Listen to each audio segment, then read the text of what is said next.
Hey, what's up, everyone? This is Jeremiah Roberts, one of the co-hosts here at Cultish. And it's the Super Sleuth right here with him. Since we started 5 years ago, our goal and mission here at Cultish is to be able to bless and equip you to be able to use the gospel proclamation to counter the kingdom of the cults. It's also been a goal of ours to make this a 100% crowd-funded ministry. And as we are redirecting our focuses on that, we ask that you prayerfully consider supporting our ministry. We currently, if you've noticed, we haven't been able to drop episodes as much as we'd like to. We've maybe been doing a once a month. One of the primary reasons being is that right now we are only around 10 to 15% of monthly support of what we need to operate as a ministry. This is very important. It's near and dear to Andrew and I's heart. So we'd ask that if you have been blessed by the content the last 5 years, if you want to support Cultish, that we can continue this very, very important ministry, please prayerfully consider partnering with us. And we ask that you'd also would consider giving generously to the cultishtshow.com. There is a donate tab where you can make sure that everything we do will be 100% crowd-funded. And that way we can avoid a paywall to make sure that you and everyone else, and especially those who are cult survivors, can get these necessary resources for free. So please go to thecultishtshow.com and please prayerfully consider partnering with us. Enjoy the podcast.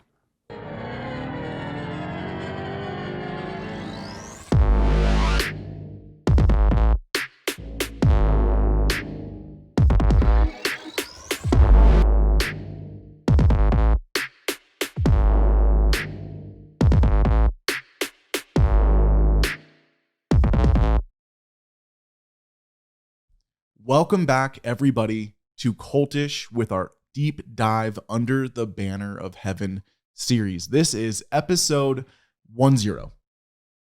Oh, wow. Yeah. Okay, let me ask you a question. I think that's a big deal. Do you remember what it was like when you were 10, when you were turning 10?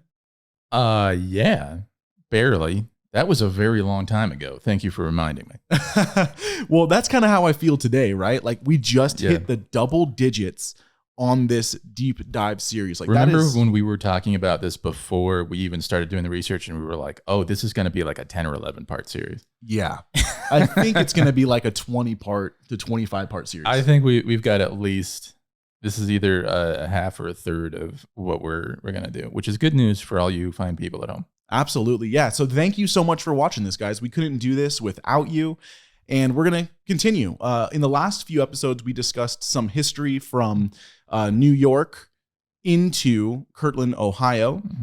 And now we want to change it up a bit again. We're going to go a little bit more into theology, a little bit of history, but we're going to deal with the Joseph Smith translation. Why did that come about? And then we're going to go into the Book of Abraham in the following episodes. This is stuff that's extremely important. And tell them why, Ryan. Okay, so there are a couple of reasons for why this is so important. One is, as we talked about before, we do feel like Krakauer in his book he made a lot of good points about, the history of Mormonism and how that led into the Lafferty murders. But we think he missed the mark as far as the role that the theology played. He seems to present this as, well, this is basically part and parcel of religious thought in general. Right. And what we want to do today and in the next couple of episodes is show the distinctions between how religion and particularly revelation was approached by Joseph Smith and the early Mormons versus how biblical Christians are approaching, the Bible. Right. And the kind of issues they had to face versus the kind of issues that we have to face. And the Joseph Smith translation in particular and the Book of Abraham, these are really good illustrations of that. That's good. All right. So it's important to understand, again, that these things did not happen in a vacuum. The Lafferty murders, as Ryan is saying, did not happen in a vacuum. They came from somewhere. There was a worldview behind it, right? And there was also a worldview behind this bad boy right here. Sorry. Smack the mic. The Joseph Smith's new translation of the Bible. Mm-hmm. So we're going to get into that. And remember, guys, when we talked about the Book of Commandments and how that turned into the Doctrine and Covenants. So what do we know essentially about the Joseph Smith translation? Was it ever mentioned in the Book of Commandments, the Doctrine and Covenants? Okay, so the way it works is this. We mentioned in previous episodes that Joseph Smith decided to stay in Kirtland when he had the option of going to Zion, which was Independence, Missouri. That actually led to a lot of resentment from the Missouri Mormons because they were thinking, like, we're going through so much difficulty. Things are so much harder in Missouri than they were in Kirtland. We need our prophet here. Why are you out there in Ohio in this, frankly, very picturesque kind of environment? I don't know if you've seen the pictures on Google Images of Kirtland, but it's a beautiful place. Yeah, I'll pull them up right now while you're talking so people can see. I'm gonna right now. You can look at some pictures. Here they are. They're coming up magically. We got Kirtland, Ohio, and now here is go to your mind Missouri. palace and imagine leaves of various colors. But yeah, and then the people in Kirtland were kind of disillusioned with Smith because they were like, "Why aren't you over there? Why are you here? We don't need you as much as they do," And so there were some issues there. But one of the results of the fact that he was in, frankly, a much more pleasant, less violent arena is that he got to spend time making the stuff that he wanted to make, which was translations and kind of developing his own theology. And so you have, on the one hand, the stuff that's not quite as interesting. The Book of Commandments is really just that. It's a book of commandments that God gives to various people and blessings that he bestows on them. He gives a lot of instructions to, say, Oliver Cowdery, for example, telling him to stop pretending like he can give revelations and telling him to go to various places and do certain things. And honestly, the Book of Commandments is kind of boring, but that was initially published in 1833. And then over the next couple of years, there were subsequent editions because he kept giving new revelations. And then in 1835, he had begun to change his theology noticeably, and so he gave more revelations that were pertaining to that. So things were sort of shuffled around, and it was republished under the name Doctrine and Covenants. Gotcha. That's the one that we know now, and we talked in previous episodes, I think, about one particular section 132. Which is sort of the big one. But there are also other ones that deal with the 3 degrees of glory and stuff that we talked about in our episode on just the Mormon gospel. Right. So that's, and we'll kind of address specific sections of Doctrine and Covenants as they come up, as opposed to trying to give a deep dive into all 138 sections today. Yeah, that'd take a while. That would be another, let's say, 138 part series. That's actually a pretty cool idea. Some of them are probably extremely boring. No. Don't take any of my ideas.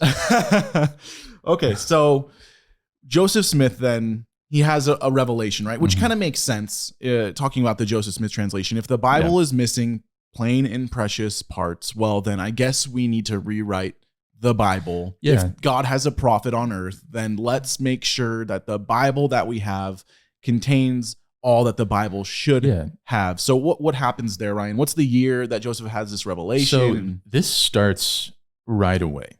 Okay.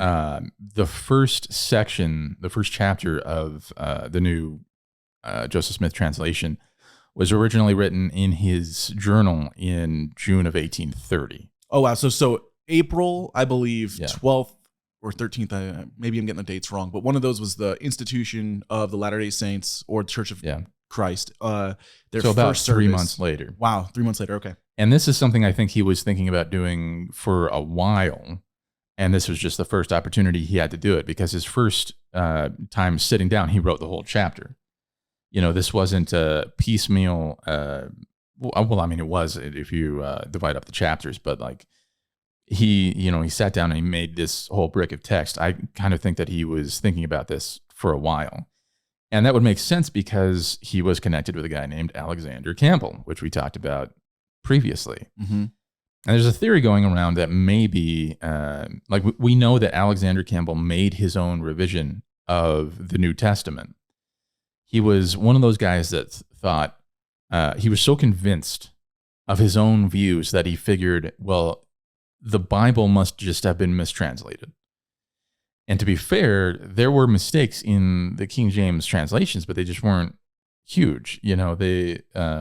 People knew, or scholars knew in those days, that there were areas where things kind of needed to be tweaked, but it wasn't a big deal.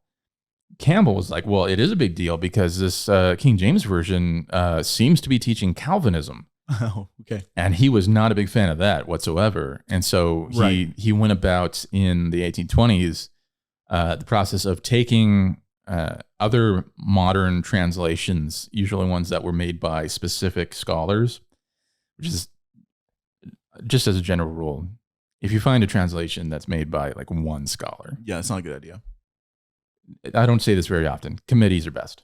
Yeah. Yeah. He's saying he's not a Presbyterian. Yeah, exactly. We're Reformed Baptist, not the other kind. But generally you want a committee translating your Bible because there's a greater chance that a person's individual views will be kind of squashed down, and usually the ESV or New American Standard, they'll be translated by a group of people from different theological backgrounds, and that kind of makes it so that things are fair. Those individual biases can be kind of smoothed out. But what Campbell did is he took a handful of different new translations, a new translation of the New Testament or the Gospels, another one of Paul's epistles, and so on. And then he just sort of changed all those things as he felt the need arise. And we don't know exactly when each edition was published, but we know that he was publishing different editions of this prior to the translation of the Book of Mormon.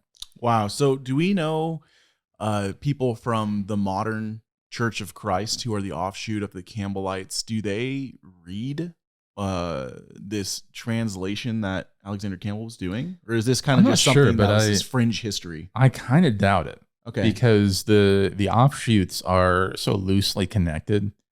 Campbell's influence was mostly kind of a general thing. It wasn't like, it's not like Luther creating the Lutherans, right?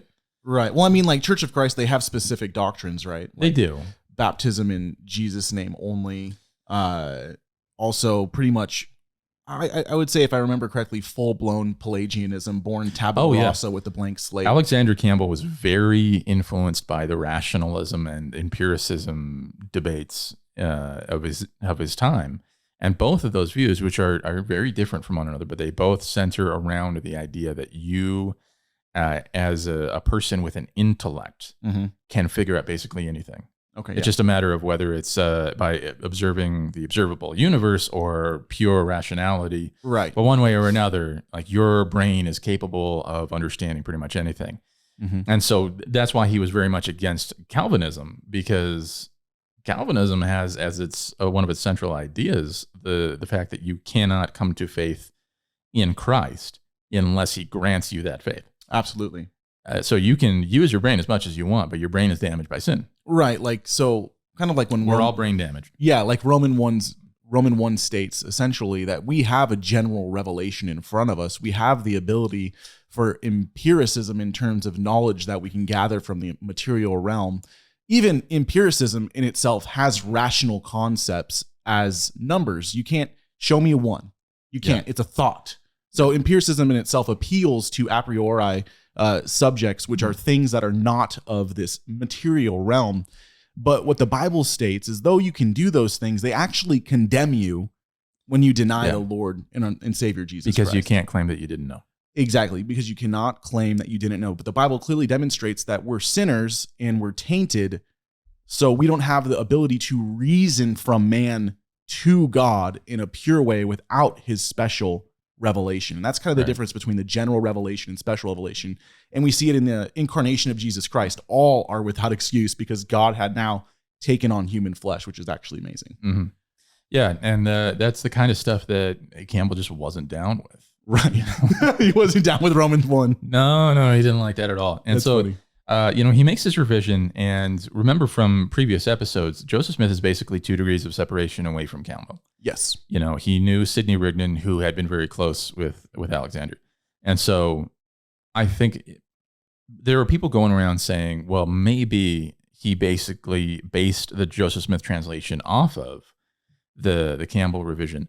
I don't think that's the case, really, because the revisions just don't match up at all. And also Campbell just did the New Testament. Smith did the Old Testament as well. So I don't think that's the case, but I think it's at least plausible that given Campbell's influence at the time, even before Smith ever met Sidney Rigdon, he would have known. Okay. Because he didn't actually meet Rigdon until Harley Pratt until later on. Yeah. And so, he was already making the beginnings of his translation before he met Rigdon, but there was a lot of influence that Campbell had and still has to this day. And so I think it's at least plausible that he would have known about this revision, and maybe that could have planted a seed in his mind. But beyond that, I don't see that as, he didn't have Campbell's revision in one hand and then the Book of Moses in the other. Right. But yeah, that's interesting. Okay, so bring us into Doctrine and Covenants section 35, right? Because if we look at it, it says that there was a revelation given to Joseph Smith, the prophet, and Sidney Rigdon. Yes, because that's interesting. Remember, Joseph Smith was not he was not a talented writer. He could speak for days, but as far as writing, he had the equivalent of about a third grade education, which means that he could read and write. And we know that he did, but he wasn't very good at spelling or punctuation or things like that. And so throughout, a lot of the work that he did that involved writing involved having secretaries basically do the writing for him. Right. And so he did have Sidney Rigdon with him for significant periods of time when he was making this particular translation. He had a couple of other guys that would fill in when Rigdon was presumably not available, maybe out on missionary journeys or whatever. But if you thumb through your copy of Doctrine and Covenants, what you're going to find is a lot of different sections where they mention the translation of the Bible at one point or another. And so you're probably going to have in your show notes a bunch of these different sections kind of spelled out for you and the various things that they say. But the process of translating the new translation of the Bible was this it was a 3-year-long thing. He finished in July of 1833, but it wasn't just a straight through kind of situation. He didn't just start with Genesis and keep on going until it got to Revelation. He started with Genesis, and we don't know if he finished that first or if he was still working on it, but then he received a revelation saying, actually just jump to the New Testament now. And so he does the New Testament, goes all the way through to the end, and then after that, at some point, he goes back to Genesis and starts where he left off. Why? I don't know. The Old Testament's extremely long. It is, but so is the whole Bible. Yeah. So it's not going to get shorter if you do it that way. But yeah, it was done in this kind of odd, discombobulated way. And that's what a lot of those section headings and instructions and Doctrine and Covenants about this say. I wonder if he's thinking I don't even know if he really thought this biblical, but we interpret the Old Testament through the lens of the New. So maybe it would be easier to get your points across from the Old Testament if you already did the New to preface it from the Old, right? Maybe there would have been more of an impact. Right, exactly. Exactly. Like you can start using this right away if you start with the Gospels. Yeah, that makes sense. Whereas if you're working through Leviticus. Right. So my thought was I didn't even know he actually completed it. You said he completed it in 1833. Yes, and that's a sticking point because as we'll see, there are a lot of problems with this translation, especially with regard to modern New Testament scholarship. Issues that Joseph Smith could not have known about in his time. Really, nobody in Kirtland, Ohio, would have been aware of any of these issues, especially since they relied on discoveries that wouldn't be made until the 1930s and stuff. Right. But there are a lot of problems, and so one of the ways that modern Mormon apologists try to deal with that is to say, well, Joseph just didn't finish. The reason for why there are inconsistencies within the text itself. The reasons for why there are no biblical manuscripts whatsoever that attest to any of Joseph Smith's many, many, many alterations of the text. The reason is because he just didn't finish. That is, I think, just a textbook example of them taking one part of history that they want to keep and setting aside other parts. Yeah, well, I mean, if we think about that logically, well, the parts he did rewrite, there should be then some form of evidence for them. Just because he didn't complete it doesn't mean that there's no evidence for any of it. He at least made the alterations that he did. Right. So we should, for example, we should find his just obliteration of John 1:1 somewhere. And we don't. There's 5,800 Greek New Testament manuscripts, not all of which contain even the Gospel of John, but many of them do, and many of them do contain John 1:1. None of them says what this says. Yeah. Yeah. And so that on the face of it just makes it kind of irrelevant whether he finished or not. But we do know that at least Sidney Rigdon believed that they had finished. He wrote a letter on July 2nd, 1833. I forget exactly to whom it was. I should mark these things down. But he says this. He says, "We are exceedingly fatigued owing to a great press of business. We this day finished the translating of the scriptures, for which we returned gratitude to our Heavenly Father, and sat immediately down to answer your letters. I, Sidney, write this in great haste in answer to yours to Brother Joseph, as I am going off immediately in company with Brother Frederick to proclaim the gospel. We think of starting tomorrow, having finished the translation of the Bible a few hours since and needing some recreation." And then he goes on to say some other stuff that's kind of irrelevant. But you have it right there. We finished, having finished the translation of the Bible. Now, I have heard actual Mormon scholars say, well, we know that the Joseph Smith said that the translation of the Bible was complete, but how complete was it? Complete. Yeah, complete. Yeah. I think that's what complete means. Finished. Finished. Yeah, finished. Yeah, if I say, I finished breakfast. Yeah. Do you think that I'm still eating? I could so see an LDS person using that analogy. Well, they're like, well, the plate still has some food left on it. I'm just full. So I was finished, but there's still some food on the plate, Ryan. Yeah, and then everyone else around just sort of rolls her eyes and shakes her head. This is my question, Ryan. Mm-hmm. So if the Bible was missing many plain and precious parts, and according to Sidney Rigdon, they finished the Bible, it's no longer missing many plain and precious parts, then there's no longer a need for the Book of Mormon. Because now it's complete. I think...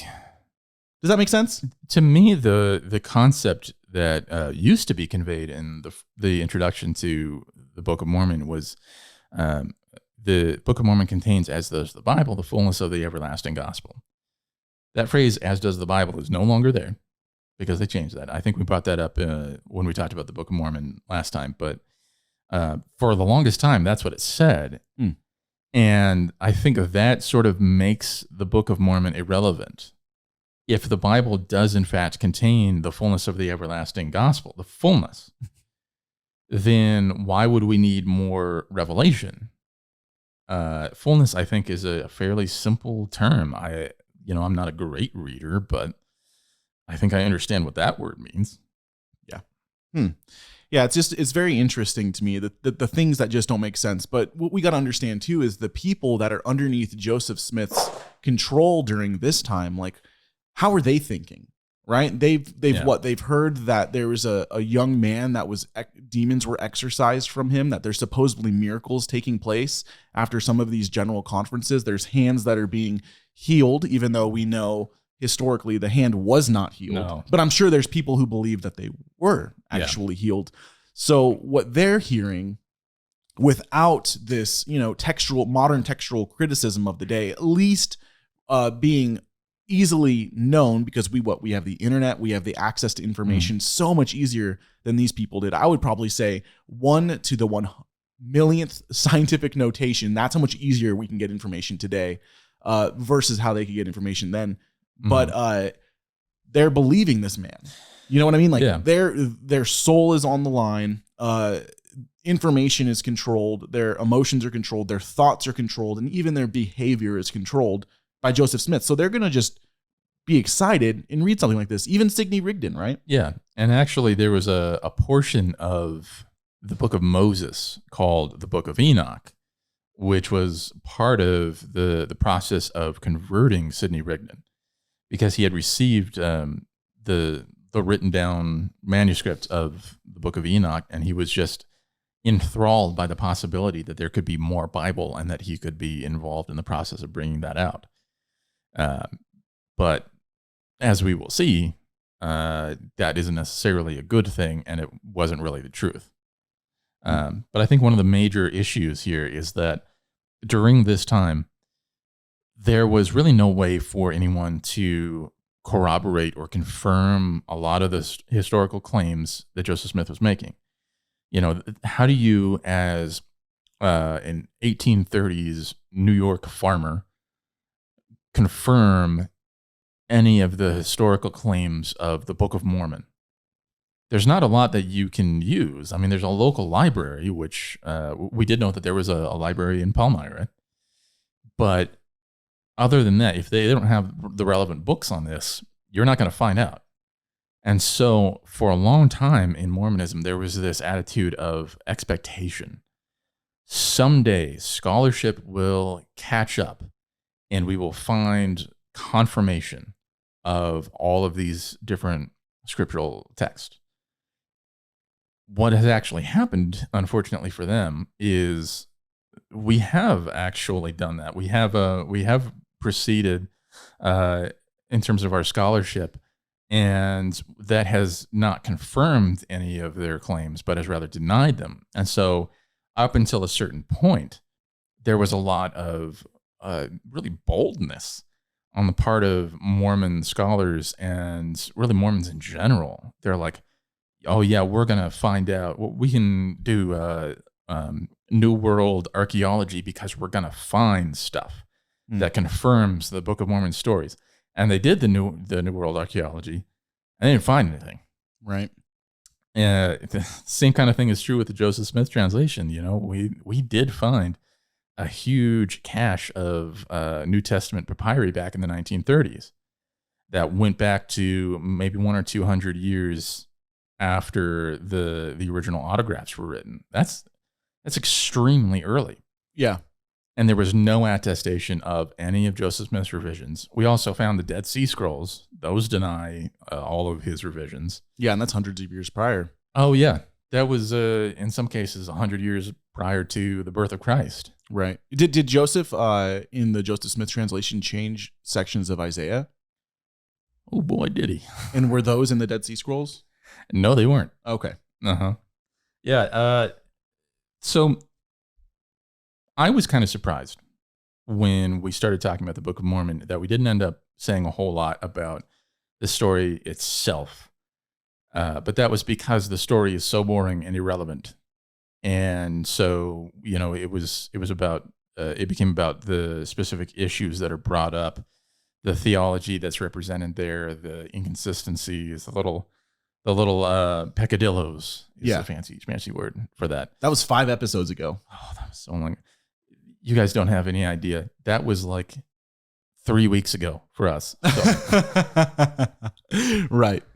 Yeah. Well, the stuff that we're talking about in the next couple of episodes, it's going to be different. We're going to talk about more of what is actually in these books, the content.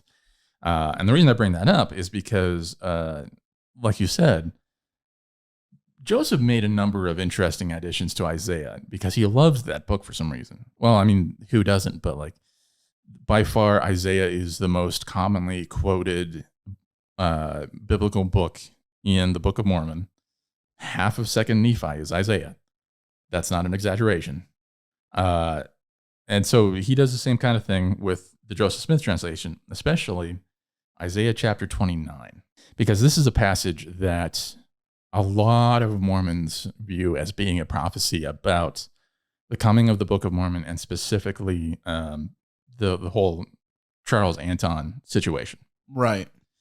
I'm not going to go too much into detail about it, but there's verse 4. So Isaiah 29:4 says, "And thou shalt be brought down, and shalt speak out of the ground, and thy speech shall be low out of the dust, and thy voice shall be as of one that hath a familiar spirit out of the ground, and thy speech shall whisper out of the dust. Now, what does that sound like to you? If something's speaking out of the ground, that sure sounds like the Book of Mormon, doesn't it? No. No, not at all. What in the world? But I can understand. Gotcha. So the Book of Mormon was found in the ground, these Yes. gold plates. Okay. And there's a familiar spirit as such. Yeah, because it's speaking from the familiar ground. to those who have read the Bible. Oh. And then elsewhere. Oh, wait. But wouldn't that be like when it says familiar spirit, we're actually talking about a spirit? Yeah, it says one that hath a familiar spirit. Yeah. So, but they don't believe that. They're saying the first sign, when you read one that hath a familiar spirit, what they take this to mean is something that seems very familiar. And, if you've read the King James Bible, well, the language of the Book of Mormon does sound very familiar. Here's the thing. That phrase, one that hath a familiar spirit, shows up, I believe, 4 times in the King James. Every other instance is talking about mediums. right. Like literally one who has the spirit of a family member. Yeah, well, here's the ESV, and it's a more Yeah. modern English translation. It says, "And you will be brought low, from the earth you shall speak, and from the dust your speech will be bowed down, and your voice shall come from the ground like the voice of a ghost, and from the dust of your speech shall whisper." Right. Yeah. So that's already problematic. But then later on, we have, let's see which verse is it. So verse 11 says, "And the vision of all is become unto you as the words of a book that is sealed, which men deliver to one that is learned, saying, Read this, I pray thee. And he saith, I cannot, for it is sealed." Now, if you remember 57 episodes ago, we talked about the Charles Anton situation, and he was said to have asked about receiving the plates. And Martin Harris said, well, you can't read those because it's sealed. And he's like, okay, well, I can't read a sealed book. Well, naturally, even from that moment, Mormonism has always held that situation is a fulfillment of this. Yeah, if we continue reading on in Isaiah 29, I can understand why he's building up so much anticipation with Isaiah 29, because it even says right here, it says, maybe you just want to read it in the King James, but the ESV, I can still understand how they would say it. He straight quotes from Isaiah in the first vision account. Oh, yeah. He straight quotes from it. Read it. Go from 12 all the way down to the end of 14. Okay. "And the book is delivered to him that is not learned, saying, Read this, I pray thee. And he saith, I am not learned. Wherefore the Lord said, For as much as this people draw near me with their mouth, and with their lips do honor me, but have removed their heart far from me, and their fear toward me is taught by the precept of men. Therefore, behold, I will proceed to do a marvelous work among this people, even a marvelous work and a wonder, for the wisdom of their wise men shall perish, and the understanding of their prudent men shall be hid." That phrase, by the way, marvelous work and wonder, is the name of a very famous book in Mormonism. Right. Which kind of talks about the reappearance of the Book of Mormon and some other stuff. So here's the thing about cultic groups, cultic Christianity. They will often defend their unique beliefs using passages of Scripture that are obscure and that we don't often hear about in our Sunday morning or Sunday afternoon sermons. Yeah. And so while we may be able to say, well, this is not talking about the Book of Mormon or Charles Anton or anything like that, when the Mormons show up at some random person's door and quote from this, what's the odds that the people they're talking to have read Isaiah 29 at any point in their lives at all? Right. So they're going to hear this, and honestly, the language does kind of sound that way. So that might be a point that makes them think, well, maybe this Mormonism thing is real. So what's actually happening in Isaiah 29 is this. This is happening during the reign of Hezekiah, and they are under attack by the Assyrian Empire under Sennacherib. And he has come to town, and he has wrecked everything except for the city of Jerusalem, and it's now under siege. The situation that's being described is, well, he says it in verse 1. He says, woe to Ariel, the city where David dwelt. Add ye year to year, let them kill sacrifices. Ariel, by the way, is another way of describing Jerusalem. It talks, the meaning is the altar hearth, or the brazen altar. And there's only one other portion of scripture that uses this word to describe Jerusalem, and that's, I want to say, 1 Samuel somewhere. It's very rare. But then verse 2, yet I will distress Ariel, and there shall be heaviness and sorrow, and it shall be unto me as Ariel, and I will camp against thee round about, and will lay siege against thee with a mount, and I will raise forts against thee. And then it goes into verse 4 and talks about you being brought down. And this is God's judgment on the people of Judah. And he's saying, I'm going to bring about this siege, and you're going to literally look like the altar of burnt offering, because it's going to be that bad. And you're also going to be paying for your sins. So that's another meaning there. But then in the next section, he says, but it's going to be to the Assyrians like when a hungry man dreams that he has this huge feast, and then he wakes up and he's hungry. It's going to be like that. They think that they've got it, and it just gets snatched away from them. And we know from the rest of the Old Testament that that's exactly what happened, that God sent the angel of death, essentially, and killed hundreds of thousands of Assyrian soldiers in their sleep. And they had to come running home. But then, the part that sounds like Charles Anton, this is the part that's really interesting to me. Give them a little...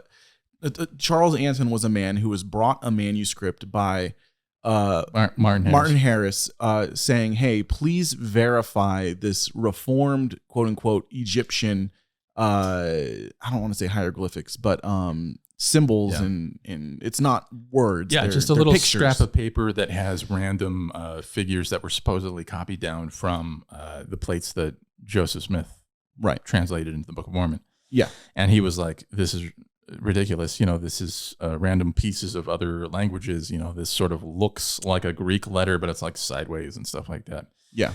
It's forged. This is a forgery. These aren't actual things. And so what he's saying is now, according to the LDS, this is a revelation of the Book of Mormon, and even Charles Anton denying it.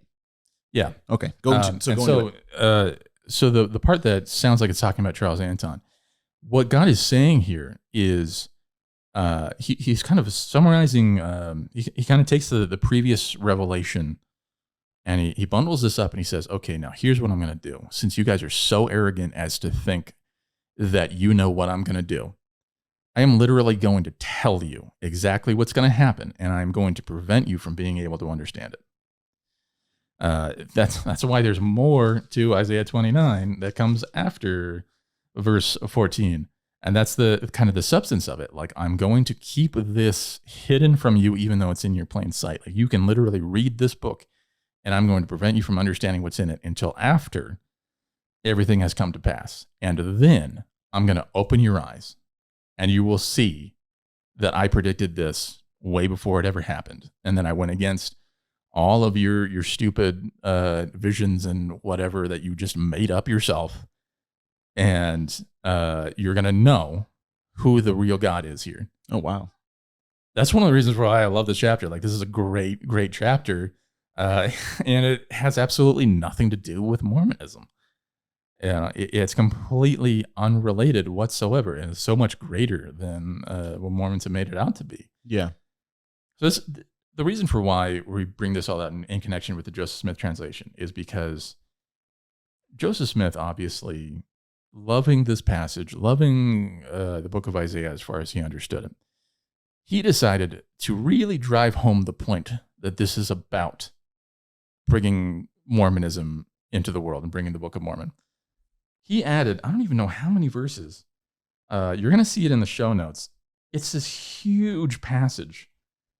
I would read it to you, but you would fall asleep, because it goes on forever and it's extremely repetitive, but it's all oh, by the way, Joseph Smith is going to come and give you the Book of Mormon, and all these things are going to be restored, and so on and so forth.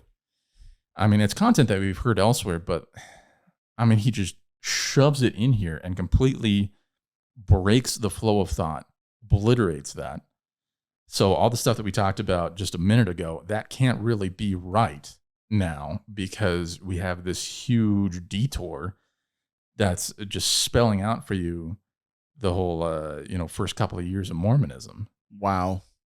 Yeah. And this is not the only time he does that. Some of you are probably aware he did the same thing in the book of Genesis.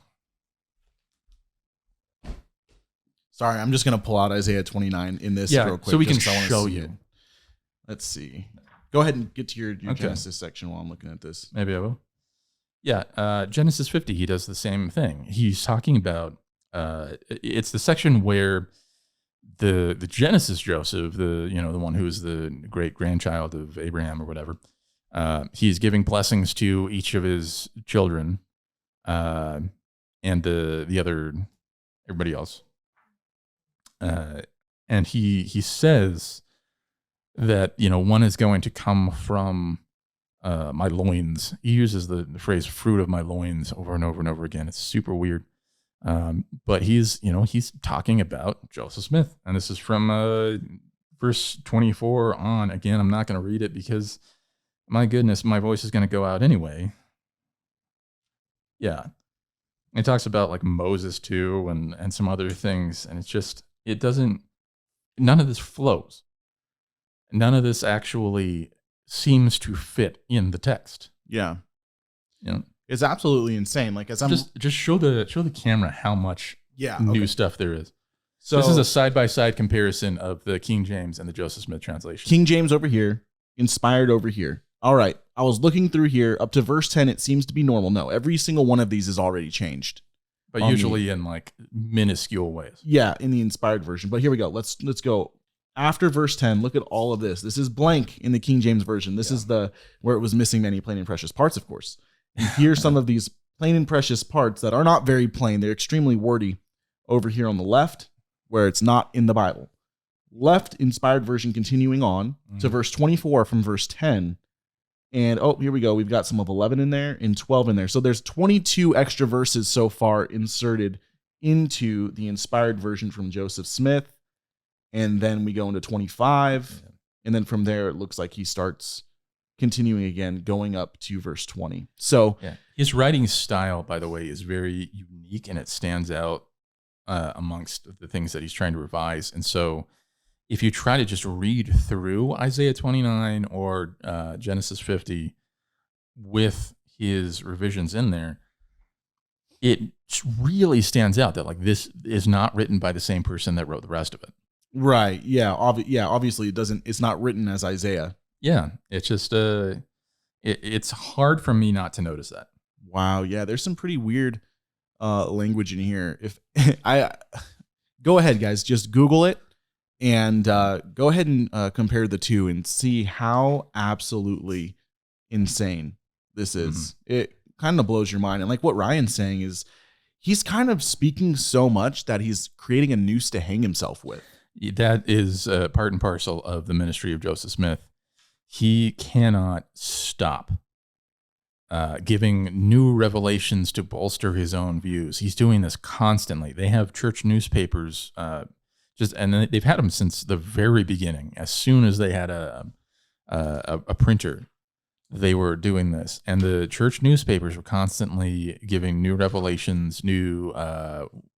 Often things that would end up in Book of Commandments or Doctrine and Covenants, but sometimes not. Sometimes there would be revelations that didn't, that just are not in the possession of your average Mormon today. Wow. Yeah. This is crazy. And I pulled up Genesis 50, inspired version over here. He starts in the middle of the verse. Look at that.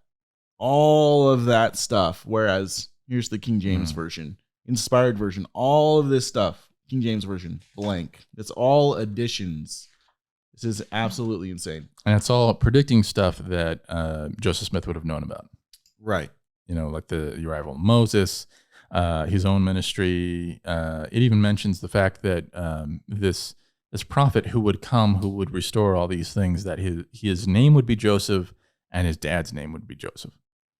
Wow. Like, and so this kind of makes sense too when thinking about, which we'll probably go into the book of Abraham later, but obviously some of this information that is to be restored by Joseph is contained in the book of Abraham. Because Abraham, in his account of Egypt and the revelations he had, is essentially the book of Abraham. yeah. Okay. Wow. So where do we go with this in terms of history, right? So we have 1830 to 1833. Some scribes started, and then it ended up being Sidney Rigdon as the main scribe because the other two went off on missions. And then when does he get a revelation to try to include the Apocrypha? So that it was at some point during that whole thing, and the revelation that he got was about whether he should include the Apocrypha or not. And the conclusion was, well, the Apocrypha is fine. It's mostly translated correctly, but it's not really scripture, so we don't really need to deal with it. Oh, okay. Which is kind of ironic because he did produce something called the Book of Enoch, which we'll talk about in just a minute, I promise. And there is a Book of Enoch that is an apocryphal book that he seems to have not done anything with. Like, he doesn't address it. I personally suspect that he didn't know that the Book of Enoch was a thing. Really? That's my theory. Otherwise, why not? So there's two. Why not come up with something other than another Book of Enoch? So he wrote the Book of Enoch, Yeah. but this is separate from the apocryphal literature, the Book of Enoch. This is not the apocryphal Book of Enoch that is quoted or alluded to in the Book of Jude. Wow. Okay. Very interesting. Anyways, okay, continue on. Well, all that stuff, it's weird and it's shady, but what does it have to do with salvation? Now, you may be curious to find out that he did actually revise passages that have to do with the mechanics of salvation and what the gospel is. In the JST. In the JST, yes. Absolutely. I think Romans 5 is a big one. Romans 5 is one of them, but he also... So one of the reasons for why the JST and modern revelation are supposed to exist is to make things clear, right? In Romans chapter 3, verse 28, he says this: "Therefore we conclude that a man is justified by faith alone without the deeds of the law." That word alone is not in the King James. He added that. That goes to kind of my theory about the Book of Mormon, that he was drawing upon a lot of the circuit rider preachers that he had heard tons of times, and he was relying on that for inspiration rather than trying to really communicate his own consistent worldview. So what you're probably about to show now is that Joseph, in his new translation of the Bible, did not really actually mean the word alone that he put there, because he obviously probably contradicts himself. He probably heard legitimate preachers using that phrase, justified by faith alone. Right. But what we'll see is that he didn't actually believe that. In Romans chapter 4, verse 5, he says this: "But to him that seeketh not to be justified by the law of works, but believeth on him who justifieth not the ungodly, his faith is counted for righteousness." Guess which word he added? Not. Not. This is completely counter to the gospel. Thank God that God justifies the ungodly. No one would be justified. No one would be justified. If we had to wait until we stopped being ungodly to be justified, it would never, ever, ever happen. That's what the gospel is. What does Romans 5:8 say? You say it. Oh man, you're throwing me on the spot with Romans 5:8. You say it. I can't remember right now. You threw me on the spot. You say it. I just forgot it. I just forgot it too. That's important. Now we'll cut this out. We are justified. No, it was Galatians. For the love of God, something. Oh, goodness. All right, we're going evangelizing later today. I know. Oh, right. But God demonstrates his love for us while we were still sinners, Christ died for us. See, we were just kidding. Oh, a minute boy. ago. All right. Yeah, like that's while we were still sinners, Christ died for us. Yeah, that was in there. Yeah. Well, he's trying to be more consistent with Moroni 1032, right? Yeah, and I don't know. I think what it comes down to is that he translated different things on different days. That's one of the reasons for why you don't want to have a single translator, because they might be more strict or literal on one day and a little bit more lyrical the next day. But in Romans 4:16, he says this: "Therefore ye are justified of faith and works through grace, to the end the promise might be sure to all the seed, not to them only who are of the law, but to them also who are of the faith of Abraham, who was the father of us all." Now remember, this is supposed to make things clear. But what he actually says is, you are justified of faith and works. The whole point that Paul is trying to make is that doesn't work. Yeah. You can't have faith and works as the justifier. That just doesn't make any sense. Yeah, that doesn't make any sense at all. But for him who works, what he receives is counted as payment. If you could be justified by your works, faith is no longer needed. Yeah. Well, they would say that you would need faith in order to do the works, but it's still, they're denying grace. Yeah, exactly. Yeah. And as Eric Johnson pointed out on a recent episode of a fantastic podcast, that doesn't really work. You know, they're defining grace as an enabling power that enables you to do the things that will get you saved. No, yeah, grace is unmerited favor. Yes, that's what it means. Thank God for that. Yeah, I it's just hard for me. I feel so bad for any LDS person, honestly, because 16 really does. Absolutely. This verse 16 really does show what they believe. But I mean, Paul says it so clearly in Galatians 3, which I wonder if he demonstrates that in this Joseph Smith translation. It says, "Those who seek to be justified by the works of the law, that the death of Christ has no effect on you." Right. No effect on you, meaning that what do you have faith in then?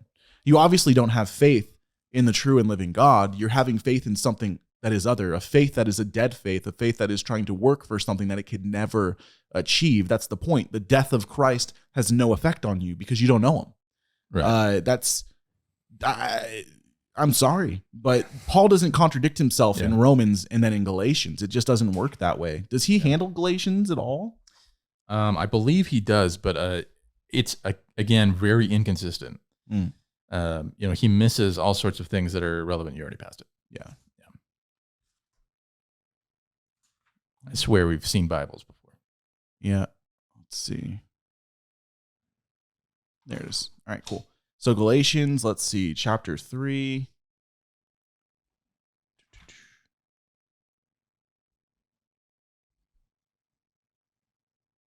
Where's Galatians 2:21? It's either Galatians 2:21 or 3. It doesn't look like he's got it. Yeah, it doesn't look like it's in here. Yep. So he didn't change it. He didn't change it. Yeah, this shows, again, this doesn't give you everything. It just gives you the changes. So, yeah, I guess he actually didn't change it. Yep. Which, I mean, there you go. He obviously contradicts himself. Clearly. In the Joseph Smith New Translation. Huh.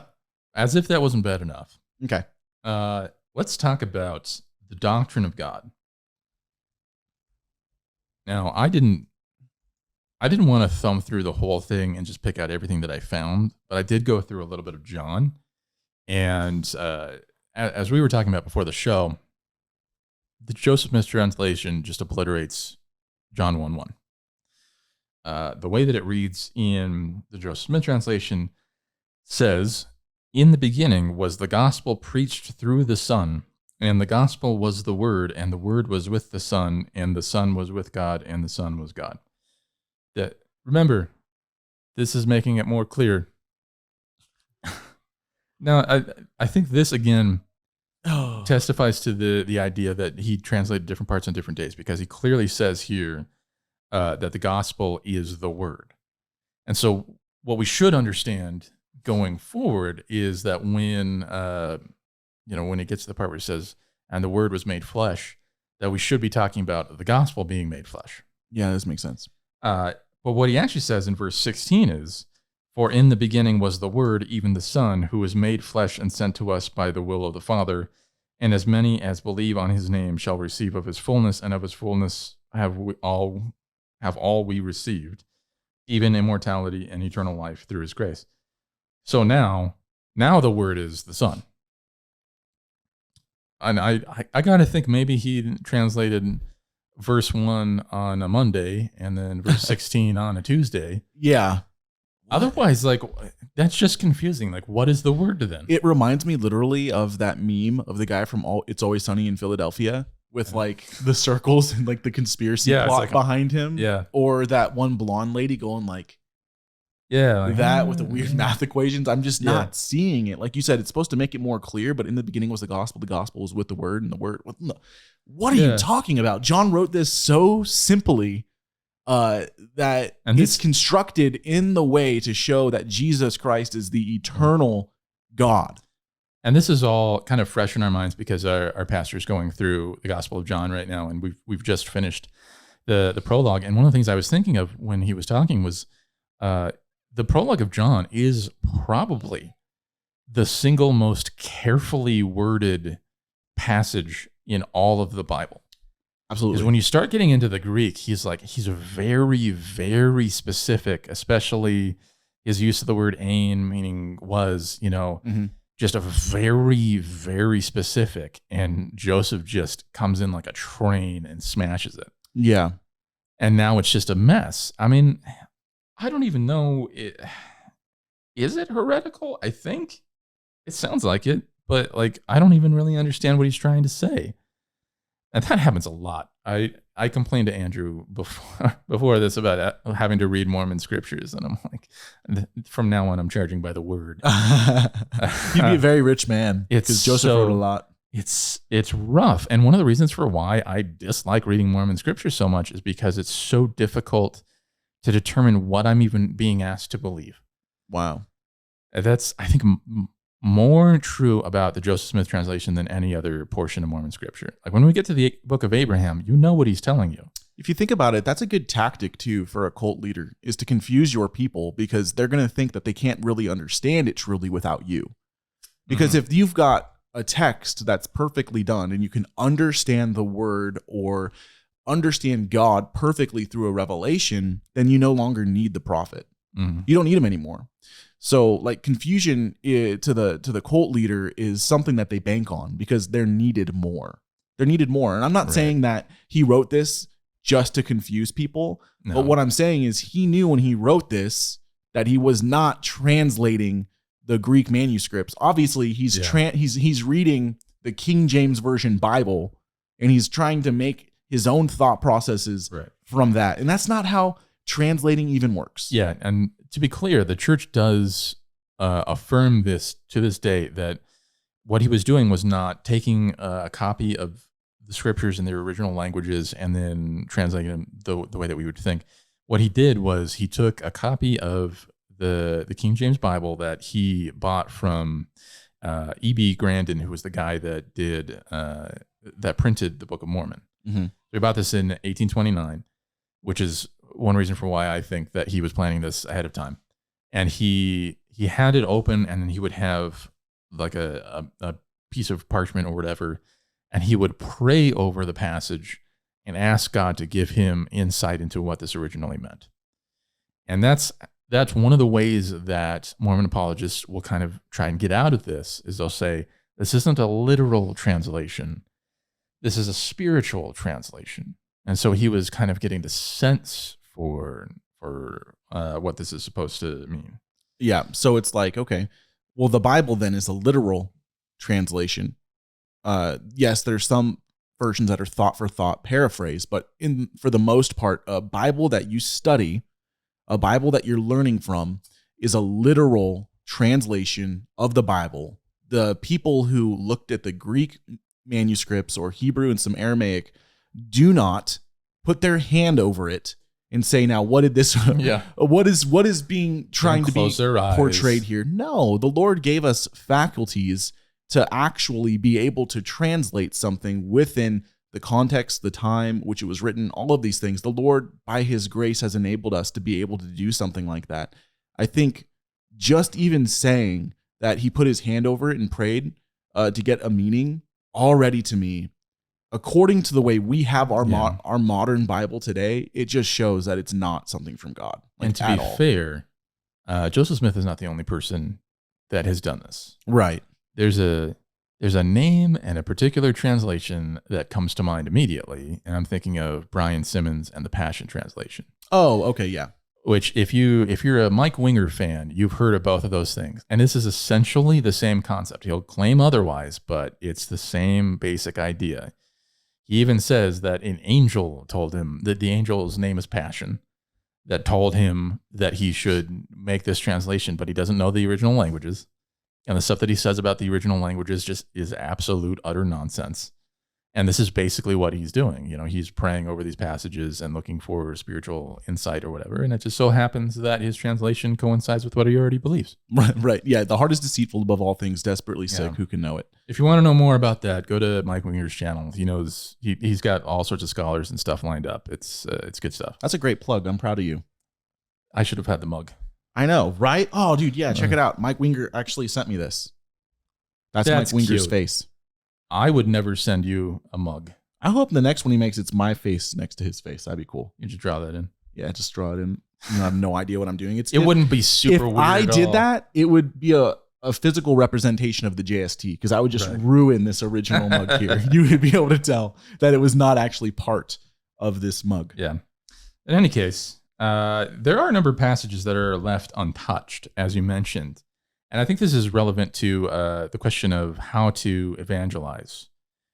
Because if you want to go the extra mile here, it would be good to use passages that we know were not touched Right. in the JST. That way, they can't go to.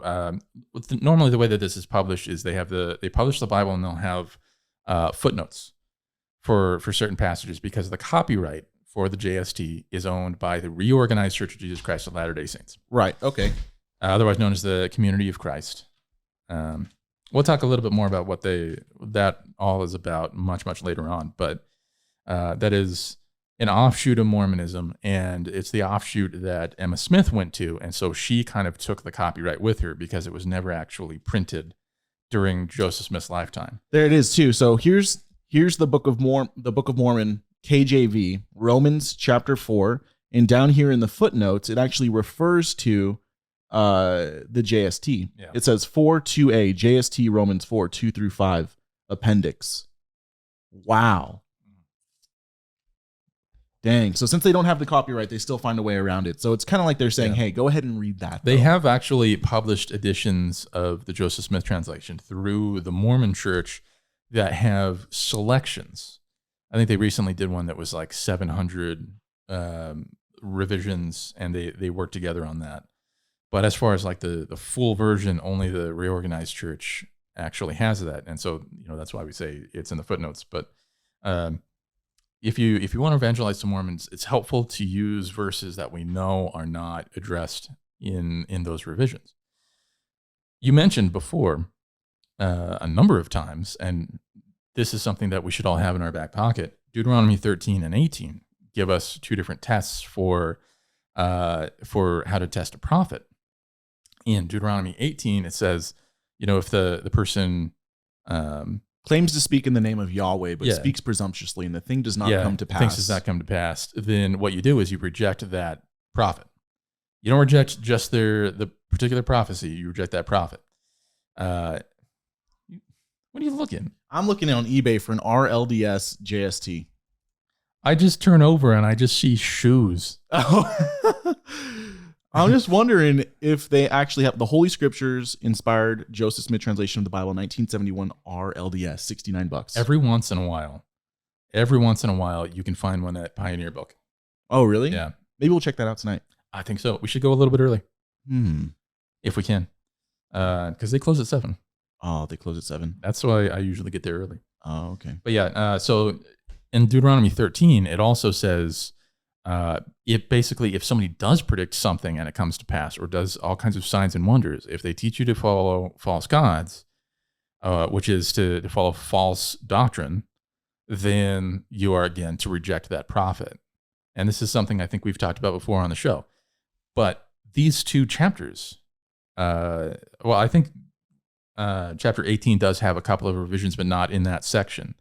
So these passages are completely pristine in even the Joseph Smith translation. So feel free to use those. Nobody can say, well, Joseph Smith interpreted that differently, but nope. Galatians 2:21 didn't touch it. Yep. Also, 1 Timothy 2:5, which addresses how many gods there are. Spoiler alert, just the one. That was untouched. Romans 9:11 is a fun one for me, because Romans 9:11 teaches against the doctrine of the premortal existence. It's talking about Jacob and Esau, and kind of making that analogous to the Jews of Paul's day. And he's saying, well, just like it was said of Jacob and Esau before they were born and before they had done anything, whether good or evil, it was said the older will serve the younger. Wow, that's great. Yeah. Yeah, that's one that I think is relevant to Calvinism, obviously, but it's also super relevant for Mormonism, because as we've mentioned before, they do believe that there was a premortal existence where we existed before we were conceived, and we did a lot of stuff, and we did righteous things or evil things. Well, I mean, evil if you're a demon, righteous if you're a white person. That makes more sense if you've seen that episode. That's cool, man. Yeah, I like that verse. I usually go to Isaiah 45, but I like that one because it says, who are not yet born, who have not done good or evil. Yeah. That's really good. And there's a bunch of other ones. Hey, what does Isaiah 43:10 say? Yeah, before me there was no God formed, neither shall there be after me. And it says that in the Joseph Smith translation as well. Huh. Same thing for 44:6 and 46:9, all big favorites of the Mormon evangelism crowd. Huh. You would think, too, that they would argue, or if I was LDS, I'd be like, see, I do believe in one God in purpose. He never touched it. Yeah, exactly. It's what he said. But yeah, another one. How much time do we have? We're good. Keep going. Okay. Another one that's particularly interesting is Malachi. Now, it's kind of unusual for people to say that Malachi is interesting, but the way that this kind of plays out is Joseph Smith, in his history that he includes in the Pearl of Great Price. Well, he didn't really include it, but somebody included it. He talks about the vision that he had of Moroni telling him about the plates. The one where he's in his bedroom late at night and he's praying, and then a great big light comes on in his room. Moroni didn't just tell him about the Book of Mormon. He also said, he also quoted extensively from the Bible. He quoted from Acts. He quoted from Joel. He quoted from Malachi. He quoted from Malachi chapter 3, and then he went into chapter 4.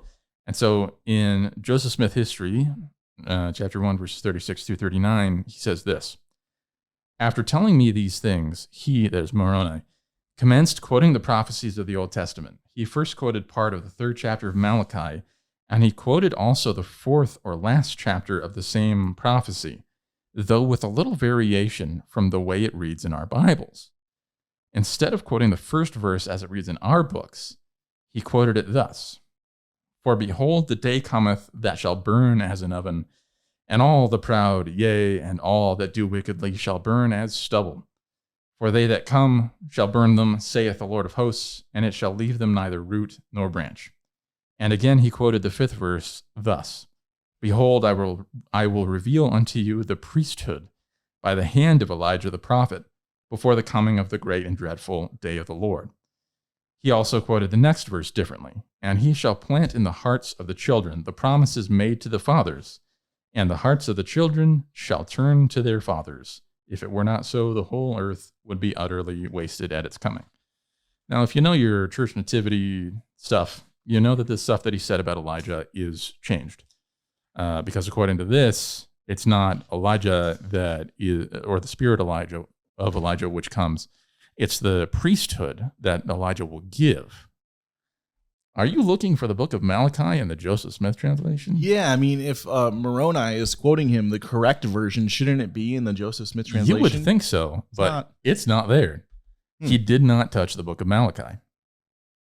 Wow. So those alterations don't even agree with what the Joseph Smith translation of the book of Malachi says. Yeah, and it sounds to me like what he's saying, or at least what Moroni is saying, is that this priesthood's going to come back, this Melchizedek priesthood, and then this is the last dispensation of the world, and soon it's going to be utterly destroyed. And what we also see is a misquoting, at least from Moroni, of Malachi talking about the hearts of the children shall turn to the fathers. We have John the Baptist actually quoting that verse when they're talking about who are you, right? The one that makes straight the way of the wilderness, right?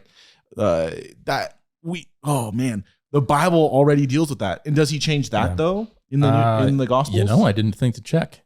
Really? But I am curious now though. Yeah, he says in the inspired version, he quotes it, the same quote. Yep. I think that happens with the prophecy that Moses gives, that there would be a prophet like him. Because I think in Mormonism, they understand that to mean Joseph. Yeah, that's really weird, man. Yeah. I could be wrong about that, though. The point is if Moroni is quoting the accurate version of Malachi, it should be in the JST. Should be. And it's not. And all that is to say... Wait. Quick question. Okay, yeah. So in the Joseph Smith, what is this from? The Joseph Smith... History. When was this written? I'm not sure when it was written down. Okay. Because there are questions about when specific parts of his history were originally written down, because we know that he started fairly early. Well, this is supposed to be, though, an account of even prior to the writing of the JST. Right. So what we're seeing here is it's supposed to take place back in 1823. Well, yeah, we're seeing another example of like the first vision account and the changes, because that was recorded 12 years after. Yes. So we're seeing the exact same situation happening again, where we're missing things. Yeah, this would have been written either around the time that he was going over that portion of scripture or sometime afterward. Yeah. So he would have had it there. I think what happened is he just forgot that he didn't do Malachi. Or he was maybe hoping that people wouldn't notice. Huh. Well, you'd think, too, that, he would hold his hand over the section of scripture if he's trying to go through the whole Bible to see if it's missing many plain and precious parts. I guess God didn't tell him that time that you need to add what you were told by Moroni back into Malachi. Yeah. That's an issue. It's thankfully it's an issue that we don't have. Right. Now, this is kind of getting back to the point of what we were saying earlier, that the issue with the Laffertys and all those guys isn't that Joseph Smith had theology and that was the problem. The problem is that his theology was bad, and that his approach to revelation was wrong. We don't have the kind of issues that the Mormons have with the Joseph Smith translation.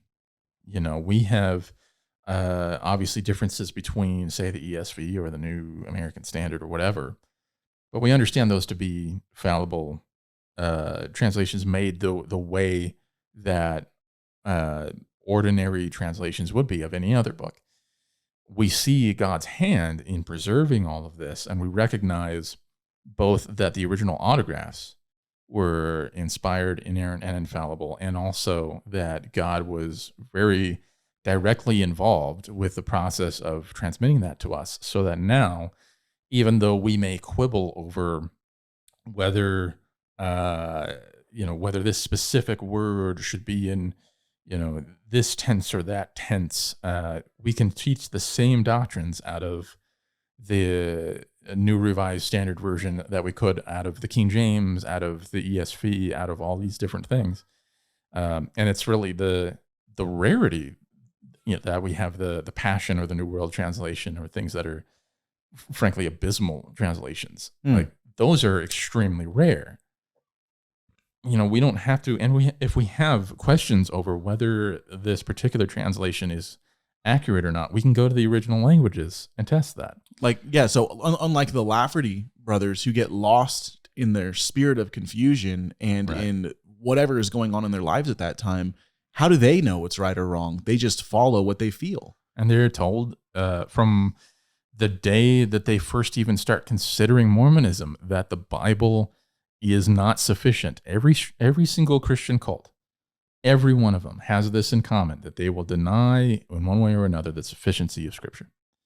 They have different ways of going about doing that. Our Jehovah's Witness friends will say, oh, well, the Bible was transmitted correctly, but it wasn't translated from the original languages into English correctly. So they put the insufficiency on something that happened at the end of the process, whereas our Mormon friends will put that at the very, very beginning because of the stipulations that the Book of Mormon gives, that it went forth from the Jews in purity, whatever that means, that it was pure up until the beginning of the Christian era.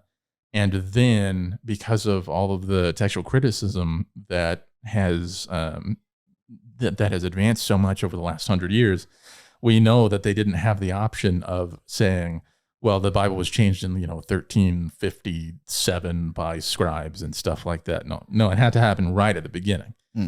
So they have their own different way of doing it, but one way or another, every Christian cult seeks to make their cult leader somebody who takes the place of God, essentially. That's what they're trying to do.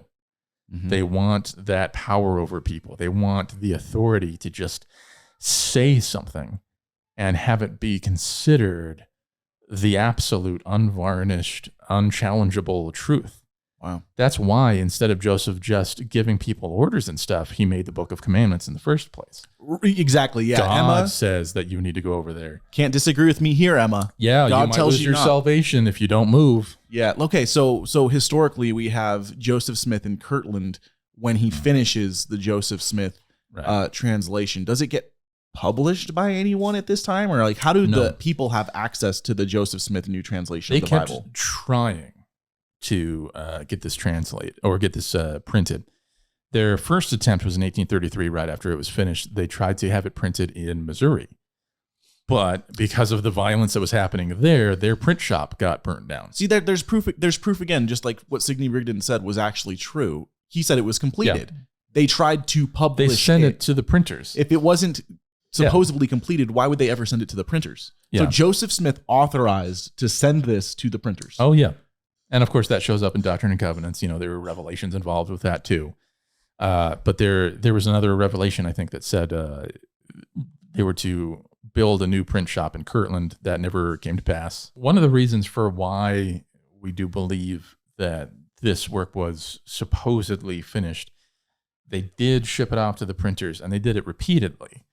First, it was shipping it off to the printing shop in Missouri, but by the time it got there, it got burnt down because that's how things went there. Shortly afterward, there was a revelation that they would build a print shop in Kirtland. I'm not sure off the top of my head if that ever happened, but I do know that the efforts to print this in Kirtland never actually went through. And then when they went to Nauvoo, which, as we said, was the late 30s, there was... You can't catch a break here. That's all right. Cat's fine. Who cares? Who cares with the cat? You're not a legitimate podcaster, Christian podcaster, unless the cat shows up. That's true. But yeah, so they did make an effort in the Nauvoo era to get it printed one last time. A guy named William Law was asked to do it. That's a name that will be very important later. But it just never came to fruition for one reason or another. We're not really sure why. But we do know that it was eventually printed by the reorganized church because, as we said before, they had the copyright after Joseph Smith died. That's crazy. So if we think about it, this is how much they were on the move and how much crazy stuff was going on. They wanted it originally printed in 1833 in Missouri. However, that printing press was burned down. And then from 1833 all the way up into the death of Joseph Smith, it was never printed. Yeah. There were portions that were printed. Okay. The Book of Moses is a part of this. Got you. Okay. So the Book of Moses is a part of the Joseph Smith New Translation. Yes, it is. Ooh, Genesis 50? No, Genesis 0. The first chapter of the Book of Moses takes place before. Right. Yeah. But is it in the Joseph Smith New Translation? Yes, sort of. The way that they printed it was they left out Moses chapter 1 and just went to chapter 2. Okay. Chapter 2 talks about, that's a creation myth story. Okay, yeah. Thinking about the history that we have here, the printing press burned down in Missouri, trying or having a revelation, whether we know or not, that there was one created in Kirtland, Ohio. We can look into that and add it in the show notes. There's also other things going on. You talked about the Book of Moses. So what about it? Why wasn't this one? Why is it a different book? Why wasn't it included in the Joseph Smith New Translation of the Bible? The Book of Moses is a mess because it was originally printed in 1851 alongside of the rest of the Pearl of Great Price. The Pearl of Great Price, by the way, is sort of like an appetizer sampler plate of different revelations that just weren't in Doctrine and Covenants or the Book of Mormon. And this was printed in London for the benefit of the British Mormons who were not living in Utah. Okay. That way they could have access to some of the new revelations outside of the Book of Mormon or Doctrine and Covenants. But I don't know why it's specifically the Book of Moses that's in there, but the original version of it was actually split up because originally it was the Book of Enoch and then some stuff from Moses, and they kind of split that up. So I don't know why it is that way, but in the original Pearl of Great Price, that's the way it's kind of divvied up. But now it's kind of spliced together, just one book, Book of Moses, 8 chapters. And we said before that the Book of Mormon doesn't really cover a lot of the weird doctrinal stuff. Because things were changing. This is called progressive revelation, people. Right. Yeah. And instead of God pulling the veil, he's constantly changing what's behind the veil and then pulling the veil. We have the most completed and most accurate book of all time in the Book of Mormon, yet it's not enough. Yeah, there's more. And that's one of the central ideas in Mormonism is that God is constantly giving revelations and such. Although I think originally the idea was that he would be giving like actual scripture all the time. And that Jesus would have been visiting all these other countries and not just North America. So there was a sense of expectation, like we talked about before, that there would be confirmation of all their beliefs. And one of the beliefs that they had in early Mormonism was that Jesus would have gone to these other countries and there would be essentially other books of Mormon from like Australia or Africa or whatever of him visiting those other countries. We're still waiting on that. But yeah, the publishing of the Book of Moses is just sort of a mess. That's the short version of this. Okay, tell us, why is it a mess? Well, because of how things were split up like that. Even now, we're not really sure like what's how is this supposed to flow?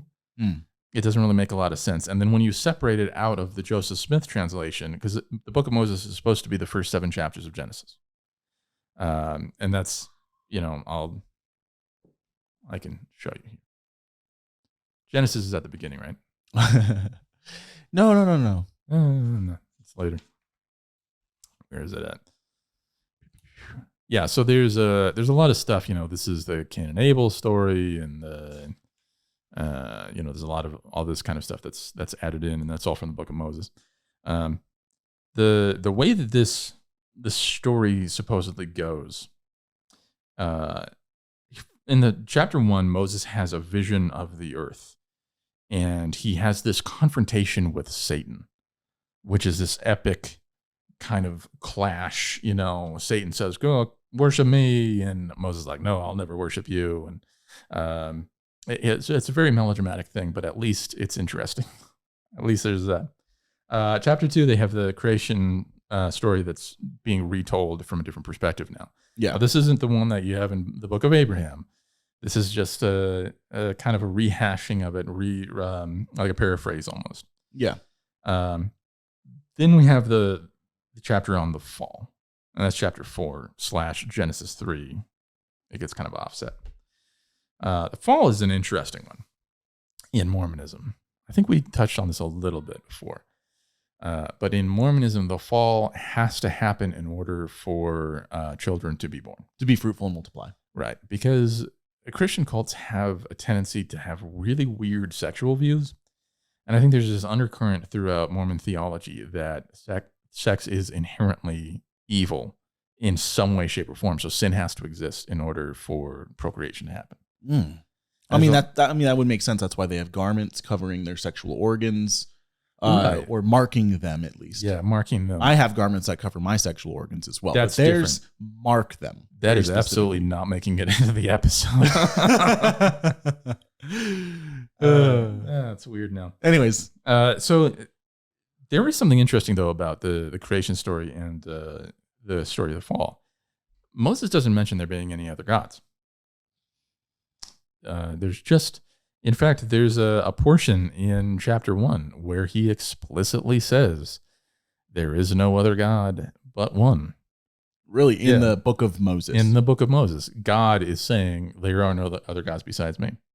So that I thought was interesting. It'll get more interesting when we talk about the book of Abraham. But Satan is also described in the fall. And the role of Satan in Mormonism is a weird one. Because the way that it's supposed to happen is there's this heavenly council where God calls together all the other gods, including Lucifer and Jehovah, two of his sons. And Lucifer gives this very like hyper Calvinistic plan of redemption. And he says, here am I, send me, I'll be the savior of the world, but I'll guarantee that every single person enters into exaltation and becomes a god or whatever.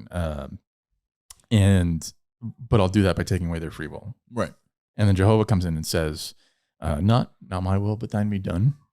I will restore their free will and I'll be their savior, and whomever will come to you. Yeah. Right. But then Satan, after his plan is rejected, Satan rebels. But he kind of doesn't though, because he still goes along with it. Yeah. It's because of him that they fall upwards. Yeah. In a sense. He tempts Eve. Because the way that it works is there's celestial law, which is a universal law that is actually above God's law. This is laws and ordinances of the gospel. This is the eternal law of progression. Yeah. It's that kind of stuff. It's a celestial marriage. It's things that absolutely have to happen and that God doesn't really have any say in except how it happens. God himself was once a man who had to follow these exact principles in order to become a god one day. In Mormonism, God is not transcendent. Right. The universe is transcendent over God. So, but he's like, well, we need to have sin happen in order for children to be born so that they could go on to exaltation and be proven in their immortality or whatever. And so he gives a contradictory command. There's a command to be fruitful and multiply. And then not eat of the tree. And not eat of the tree. Like the be fruitful and multiply is celestial law. That's what you have to do. But it gives them this command to not eat of the tree. Mm-hmm. And so in so doing, he puts them in a situation where the right thing to do is disobey God. Yeah. In order to obey celestial law, right, they must eat of the fruit of the tree of the knowledge of good and evil in order to procreate, which was against what God commanded them to do in the law. But God wanted them to procreate. So how in the world then, if we think of the basic presupposition of Mormonism, let's go to Moroni 10:32, if you deny yourself of all ungodliness and love the Lord with all your might, mind, and strength, then God's grace is sufficient for you. Well, obviously, Adam and Eve didn't even do that in the beginning. Yeah, were they godly? No, they just disobeyed him. I mean, they disobeyed him, but they did the thing that he wanted them to do. And God is giving people commands that he doesn't want them to do. And all that is to say, all that Satan has to do in order to get his way is just sit on his hands and not do anything. But what does he do? He gets up and he tempts Eve to do the thing that he doesn't want Eve to do. The Mormon Satan you're talking about. Yeah. Mm-hmm. In the truth and the real biblical fall, there was no contradiction here. There's no reason whatsoever for us to believe that sin has to exist in order for procreation to happen. We're never given any reason to believe that. Because they're told to be fruitful and multiply prior to them eating the tree from the knowledge of good and evil. Right. I mean, and Satan's whole plan is he thinks, well, God's made this perfect universe and everything, and I'm just going to go in and smear something on it. Mm-hmm. I'm going to make it ugly. I'm going to bring sin in, and it's going to be just this horrible, horrible thing. And I'm going to show that I'm smarter than God is, and I got one up on him, and I deserve glory. What he doesn't realize is that by introducing sin, now God can be glorified for things that can only be brought out or noticed if sin exists. Yeah, justice, mercy, grace, wrath, and salvation. You can't glorify God for his salvation if there's no need for anyone to be saved. Yeah, he in Satan's this is the biblical here, not Mormonism, but in Satan's rebellion against God and in his tempting of Adam and Eve, though Adam and Eve are with sin, right? They made a mistake. Satan actually really was just that put the death nail in his coffin. Yeah. Because with sin entering in the world, trying to shame the pinnacle of God's creation, God then gets to glorify that creation in the righteousness of himself, not a righteousness of Adam and Eve's own. Not only that, he promises the death of Satan. Yeah. Right? In the end of the book of Revelation, we see Satan is cast into the lake of fire along with death, meaning that Satan will be under the full wrath of God for all eternity. Yeah. And he did it to himself. And God is glorified. And God is glorified. Satan did it to himself. Yeah, Satan at every step of the way is constantly playing into God's hand. But he's doing that out of ignorance, because even though, he does know certain things that are doctrinally true, his arrogance has blinded him like it blinds all of us. Mm-hmm. He doesn't know God's plan of redemption because God didn't tell him that. But every Mormon I've ever talked to has admitted that according to their view, Satan was there at the council. He heard the opposing view. He heard the view that God is going with, and he still chooses to just do that. You think he would be good? You think he would be godly in that sense? Why would he deserve then this wrathful condemnation in the end of the book? Satan is tempting them to do the right thing. None of this makes sense. Yeah, it doesn't make any sense. So that's partly first introduced in the book of Moses.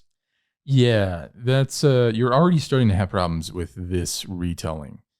It's going to get worse in the book of Abraham. But the book of Abraham, everything goes off the rails. Well, that's why it's kind of, and I'm going to talk about sacred things here, according to the LDS.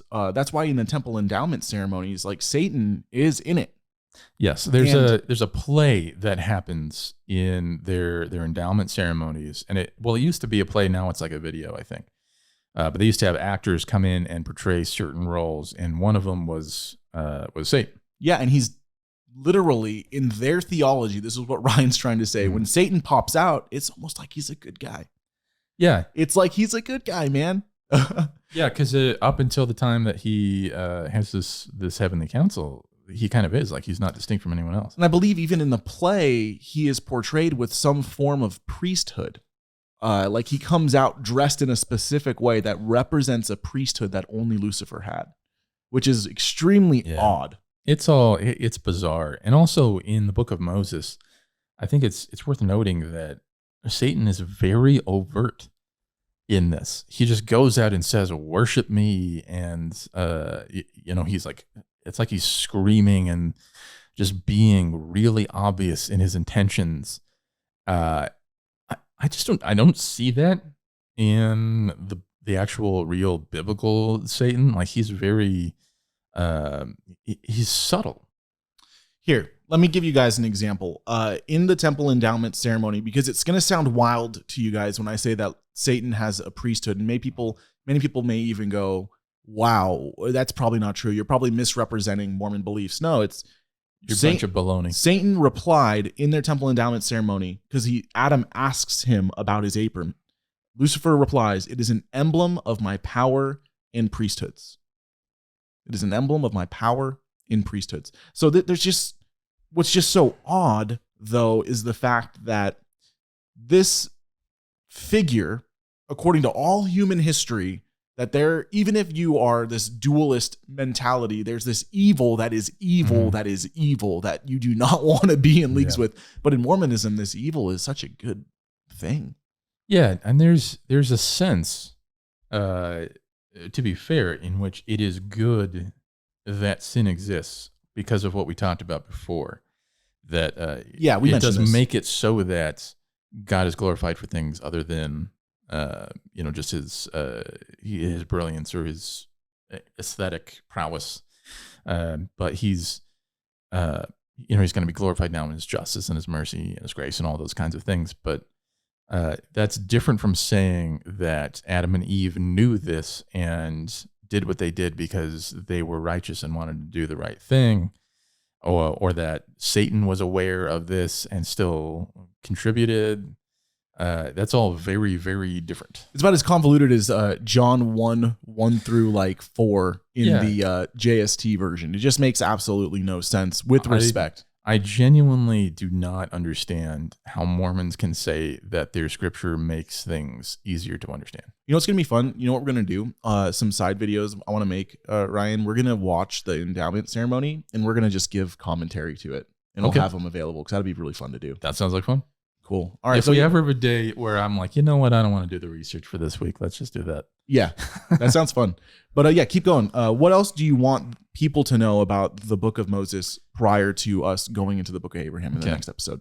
So in keeping with the Book of Moses, just sort of retelling the story of creation, he also goes into the story of Cain and Abel.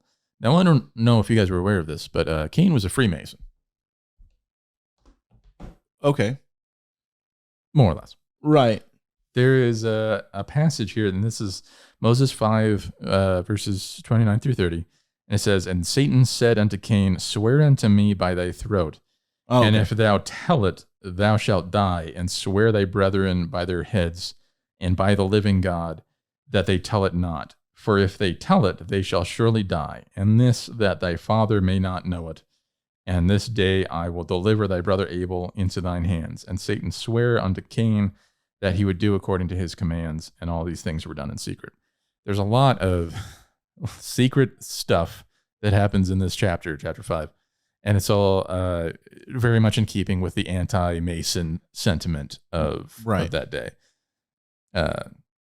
That's very interesting. I'm trying to look up right now. I can't remember off the top of my head when Joseph Smith Jr. actually became a Freemason. I don't know when he became a Freemason, but I do know that there's a whole story about a guy who got killed for potentially exposing Freemason secrets, and it became this big, huge thing in the New England area.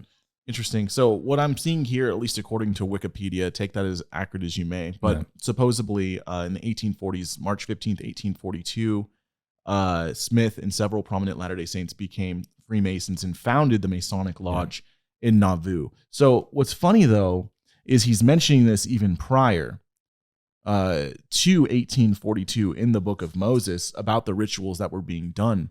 Because it's believed that Joseph Smith and his brothers became master masons overnight. At least that's what the historical record shows. So there's obviously some familiarity with Masonic rituals even prior to them even becoming Freemasons. But it's interesting. It's interesting that you mentioned that he was a Freemason, because in this particular chapter, Cain is given the title Master Mahan. And then that title is eventually passed down to his descendant Lamech, who is, you might recall from the actual book of Genesis, he's the one who was like... It's like the first polygamous account. Yeah, he's like, he had multiple wives, and he said stuff like, Cain was condemned for killing one person, but I've killed all sorts of people. That was Lamech. Well, in Mormonism, in the Book of Moses, he is described as also being a Master Mahan. I don't know if I'm pronouncing that correctly, but it doesn't matter because it's made up. And there have been discussions among Mormons ever since about like modern day Masters Mahan, and like, is the Pope one? Is this person the modern day master? And of course that speculation gets kind of wild.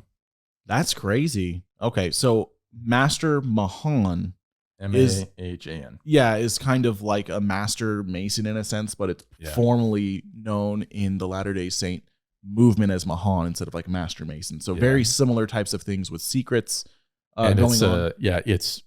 You'll notice that passage that I read was all about, keeping people from telling the secret rituals, and it mentioned Cain's brothers because he had some of his brothers apparently were also in on this. It wasn't just him and Abel at this point. So what he's describing there is very much the Freemasonry as understood by the general public in 1830. And there was a huge anti-Mason sentiment. Absolutely. Because in 1826, a guy named William Morgan, who was kind of like the town drunk, he was kind of a good for nothing type of guy. He got it into his head that he would make some money by first sneaking into the Masonic Lodge and going to several of their meetings, and then writing an expose talking about all their secret stuff. Well, they didn't like that. First, the Masons kind of investigated this, like, did he really do this? Is he going to really produce a book that's potentially damaging to us? And when they realized that that's what was going to happen, they started like harassing him and the printer, and they like tried to burn down the print shop, which apparently, I guess it was like a hobby that people had back then. It's like hackers hacking into a website. Yeah, it's just, I mean, go out and play baseball or something. That's funny. But they tried doing that, and then on September 11th of 1826, they issued a warrant, basically for petty theft, and it was really petty. They said he had borrowed a shirt and not returned it, and this guy was arrested. But as soon as he got to court, the judge was like, "This is ridiculous. This is stupid. Get out of here." But almost as soon as that happened, he was arrested for non-payment of a debt that was like $2.60. And there he spent a couple hours in jail, and he was let go into the custody of a group of Freemasons. And he got into the carriage with these guys and was never seen or heard from again. He just straight up disappeared. People found out about this fairly quickly because this is a huge, mysterious kind of thing. And so starting in 1826, huge anti-Mason sentiment. In fact, the first major third party in U.S. politics was the anti-Mason party. Oh, really? And they managed to make it so that various members of the Masonic Lodge who were in positions of, they were elected officials. Magistrates. That they were, the ones that were incumbent lost their seats to guys who weren't Masons. The ones who were running, who were Masons, lost their bid. And it got to the point where even John Quincy Adams, who was president, had to go out and say, "I am not a Mason and I will never be one." It was pretty intense. But then by 1830, it started running out of steam. The anti-Masonic party was like, we need to have a bigger platform than just this. And they kind of split up. And so soon after he wrote this, remember, the Book of Moses was written in 1830. Yes. Soon after that sort of dissipated, but this was still on the tail end of that. And you see like, oh, this is straight up satanic. This is something that really originated with Cain, even though he wouldn't say that. Like, it's the same organization. It's the same kind of thing. Interesting. It was intense. Wow. So there's fingerprints then of the Book of Moses being infiltrated by what is going on in 1820s history. And there's in stuff America. in the Book of Mormon that's like that too. Yeah. There's a band of secret robbers and stuff like that. But you see that in the very beginning. But like you said, by the end, the tide had turned and his curiosity was piqued. And the relationship between him and Freemasonry was so intense that William Morgan's widow became one of Joseph Smith's multiple wives. Okay, and what were his dying words? Joseph Smith. Joseph Smith. Jr. Oh, it was a cry for help. It was the Masonic cry for help. Is there no help for the widow's son? Yeah, that was a cry for help that was a It's very Masonic thing. Yeah, that's absolutely flabbergasting. Wow, I love that, dude. Thank you for going into the history there. Flabbergasting. Yeah, that's a weird word, right? Yeah, that's a weird that's like a someone's name, a pseudonym in the 1830s. My name Mr. is Flabbergasting. Nova Flabbergasting. But yeah, okay, guys. Yeah. So thank you for going on this wild ride with us, going through the Joseph Smith translation. I love going through the contradictions there. That was fun. Going into the Book of Moses. We're looking at 1830 to 1833 history here. And soon we're going to be going into the Book of Abraham. This one's super fun, guys. I love it. So thank you so much for sticking with us on episode 10 here. I pray that you're still enjoying this content. We're going to keep on going. And after this, You can't stop us. you can't stop us. And again, we couldn't do this without your help. So thank you so much for supporting us. And we will see you next time as we dive into the Book of Abraham. Hey guys, thank you for listening to this episode. If you want more content just like this on a weekly basis, please go to thecultishtshow.com and consider partnering with us. We need your support in order to create this consistent content, guys. Please, again, go to thecultishtshow.com and click partner with us and donate and help us to continue this ministry.